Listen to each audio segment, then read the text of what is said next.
مہمانوں کے لیے تکلفات کا حکم۔ تکلفات سے اجتناب کا کیا مطلب ہے؟ جب کوئی مہمان وغیرہ آتے ہیں تو کافی تکلفات کیے جاتے ہیں، اس بارے میں کیا حکم ہے؟ احمد صاحب کراچی سے۔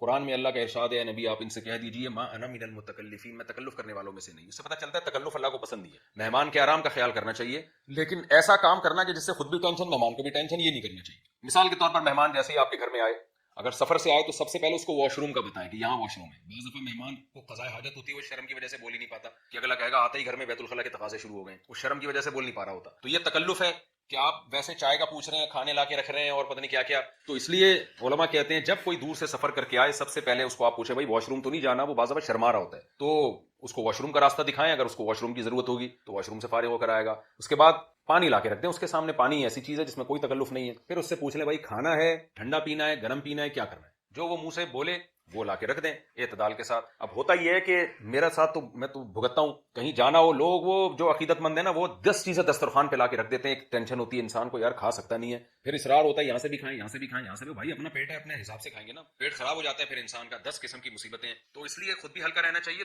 دوسرے کی راحت کا خیال کریں، آرام کا۔ یہ مہمان کو ایسا کام کرنا جس سے اس کو تکلیف ہو، یہ ٹھیک نہیں۔ باقی اتنا پروٹوکول دینا کہ وہ بھی ٹینشن میں آئے، آپ بھی ٹینشن میں آئے، تو یہ بالکل مناسب بات نہیں ہے، تو اس سے اجتناب کرنا چاہیے۔